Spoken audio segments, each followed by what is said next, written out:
Hello बच्चों, welcome to MS classes. आज के इस वीडियो में हम लोग पढ़ने वाले हैं 10th क्लास फिजिक्स का चैप्टर नंबर 2 हो। इस चैप्टर में हम लोग सीखेंगे उत्तल लेंस से प्रतिबिंब का निर्माण कैसे होता है। प्रतिबिंब का निर्माण कराने से पहले सबसे पहले हम दो तीन बातों को जान लेते हैं। थोड़ा सा इसका 3 नियम होता है, तीनों नियम को हम लोग अच्छी तरीके से सीख लेते हैं और हमेशा इन चीज़ों का हम लोग क्या करेंगे, प्रयोग करेंगे। देखिए, सबसे पहला नियम ये होता है कि मतलब यदि कोई किरण प्रकाश केंद्र से गुजरे तो वहां पर अपवर्तन नहीं होता, बल्कि उस सीधी रेखा में क्या होता है, गुजर जाता है। इस तरीके से मान कर चलिए प्रकाश किरण आया और ये प्रकाश केंद्र से होकर के गुजरा, तो यहाँ पर अपवर्तन नहीं होगा, बल्कि सीधी रेखा में क्या होगा, ये गमन हो जाएगा। तो हम लोग लिखेंगे यहाँ जो होगा क्या होगा, यह सीधी रेखा में निकल जाते हैं। ठीक है, चलिए दूसरा नियम क्या होता है, यदि कोई प्रकाश किरण मुख्य अक्ष के समांतर आता है तो वहां पर क्या होता है, ध्यान से देखेंगे। तो सबसे पहले हम लोग क्या करेंगे, यहाँ पर एक उत्तल लेंस का निर्माण कर लेते हैं इस तरीका से। ये मुख्य अक्ष दे देते हैं और ये हो गया प्रकाश केंद्र। ठीक है, तो यहाँ मान के चलिए क्या हो जाएगा, ये F1 हो जाएगा, ये कितना हो जाएगा 2F1, और ये हो जाएगा F2, और ये हो जाएगा 2F2। दूसरा नियम यह है, यदि कोई प्रकाश किरण मुख्य अक्ष के समांतर आता है तो लेंस से अपवर्तन होने के बाद फोकस से गुजर जाता है। इस तरीका से यह है मुख्य अक्ष, इसके समांतर आया प्रकाश किरण, लेंस से अब अपवर्तन होगा, वो क्या होगा, ये फोकस से गुजर जाएगा। ठीक है, ये जरूरी नहीं ऊपर से ही होगा, ये नीचे से भी इस तरीका से जाएगा मुख्य अक्ष के समांतर, और लेंस से अपवर्तन होने के बाद क्या हो जाएगा, ये फोकस से गुजर जाएगा। ठीक है, तो यहाँ पर लिखेंगे हम लोग, ये क्या होता है, ये फोकस से गुजर जाती है। ठीक है, तीसरा नियम क्या है, यदि कोई प्रकाश किरण फोकस से गुजरे तो लेंस से अपवर्तन होने के बाद क्या होता है, वो मुख्य अक्ष के समांतर हो जाता है। तो सबसे पहले हम लोग क्या करेंगे, यहाँ पर एक लेंस बना लेते हैं इस तरीका से, उत्तल लेंस।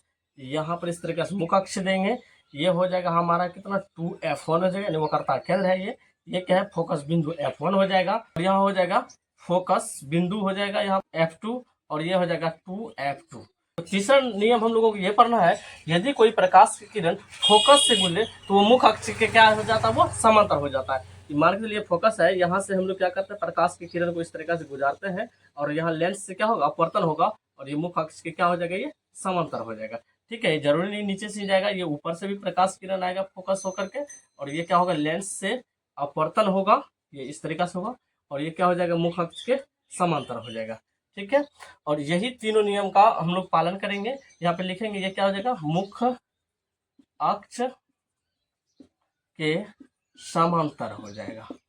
ठीक है, तो इन चीजों को आप अच्छे से स्टडी करेंगे और इन्हीं तीनों नियम के अनुसार हम लोग किसी भी उत्तल लेंस से प्रतिबिंब का निर्माण हम लोग कर सकते हैं। ठीक है, उम्मीद करते हैं आपको ये समझ में आ गया होगा, तो इसका आप एक स्क्रीनशॉट लीजिए। आइए देखते हैं हमारा सबसे पहला सवाल क्या होता है। आइए हम लोग सबसे पहला सवाल करते हैं। सबसे पहला सवाल क्या है कि सबसे पहला सवाल यह है, जब वस्तु प्रकाश केंद्र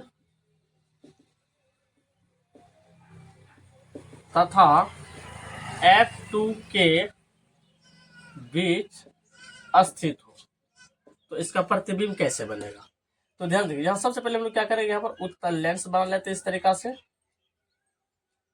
और इसमें मुख्य अक्ष एक खींच देते हैं यहाँ पर, और ये हो गया हमारा प्रकाश केंद्र, ओ से दिखाते हैं इसको, और ये हो जाएगा हमारा F2, और ये जब भी आप लिखेंगे ना, थोड़ा सा इसका डिस्टेंस बराबर में लिखेगा, ये हो जाएगा 2F2। इसको जरा सा भी हम लोग गौर पर करेंगे ना तो हमारा फोटो अच्छा नहीं बनेगा, और ये हो जाएगा हमारा F1, और ये हो जाएगा हमारा क्या 2F1। ठीक है, तो पहला सवाल दे रखा है, जब वस्तु प्रकाश केंद्र और F2 के बीच, ये हुआ प्रकाश केंद्र और ये हो गया F2, इसके बीच में हम लोग कहीं भी रखें। इसका मतलब ये नहीं कि इसके बीच में बराबर नाप, मतलब इन दोनों के बीच में कहीं भी हम वस्तु को रख देंगे। मान के चलिए यहाँ एक वस्तु हो गया यहाँ पर, तो यहाँ देखिए हम लोग प्रतिबिंब के निर्माण के लिए हम लोग 3 नियम को पढ़े हैं। 3 नियमों में से हम लोगों को 2 नियम का इस्तेमाल करना पड़ेगा। तो पहला किरण जो होगा हम लोग मुख्य अक्ष के क्या करेंगे, समांतर गुजारेंगे इस तरीका से। ठीक है, और यहाँ से जैसे मुख्य अक्ष के समांतर आता है तो लेंस से अपवर्तन होने के बाद कहाँ से गुजरेगा, वो फोकस से गुजरेगा इस तरीका से। ठीक है, गुजर गया इस तरीका से, बिल्कुल सीधा गुजारना आप लोगों को।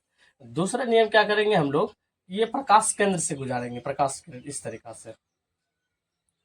ठीक है, इस तरीका से यहाँ इस तरीका से मिलेंगे। अच्छा, आप लोगों को एक चीज लग रहा है, ये कहीं भी आपस में यहाँ मिलेंगे क्या, यहाँ देखिए, यहाँ थोड़ा सा डिस्टेंस था, धीरे धीरे नीचे जा रहा था, क्या हो रहा है, बड़ा इसका डिस्टेंस होते जा रहा है, तो ये इधर मिलना संभव नहीं है। तो हम लोगों को अच्छी तरीका से पता है जहाँ पर प्रकाश किरण एक दूसरे को कट करती है वही प्रतिबिंब का क्या होता है, वो निर्माण होता है। तो हम लोगों को क्या करना है, प्रतिबिंब का निर्माण कराना है। दूसरा तरीका हम लोग क्या अपनाएंगे, यहाँ देखिए इसके सीध में बिल्कुल इस तरीका से डैश करके इस तरीका से आप ऊपर की ओर लेके जाइए, और यहाँ से भी आप इस तरीका से सीध में बिल्कुल इस तरीका से लेकर के आइए। ठीक है, यहाँ पर देखिए जहाँ पर एक दूसरे कट किया, यहाँ पर कट किया ना, यहाँ पर एक हम लोग क्या करेंगे, लंब डाल देंगे और यही प्रतिबिंब का निर्माण हो जाएगा। ठीक है, मान के चलिए इसका नाम ए है, इस बिंदु का नाम बी है, तो यहाँ पर हो जाएगा ए और यहाँ पर क्या हो जाएगा, यहाँ पर बी डैश, ये हो जाएगा ए डैश। अब इसकी प्रकृति को बता देंगे हम लोग। ये जो प्रतिबिंब बना है किधर बना है, लेंस के बाईं ओर, इसके हम लोग प्रकृति को बता देते हैं। ठीक है, तो सबसे पहली गप आप ये बताएंगे ये कहाँ बना है, ये वस्तु की ही ओर, लिखेंगे यहाँ पर वस्तु की ओर।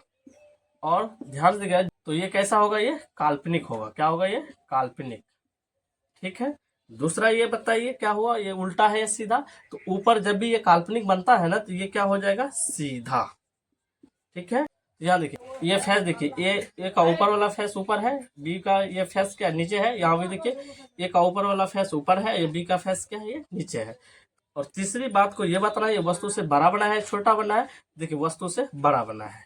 ठीक है, तो आप इसका एक स्क्रीनशॉट लीजिए, और उम्मीद करते हैं वीडियो काफ़ी आपको अच्छा लगा। यदि अच्छा लगा है तो लाइक करें, दोस्तों में शेयर करें, इस चैनल पहली बार है सब्सक्राइब जरूर करें। और आज के इस वीडियो को यहीं पे रखते हैं, मिलते हैं नेक्स्ट वीडियो के साथ। बने रहें MS क्लासेस। थैंक्स।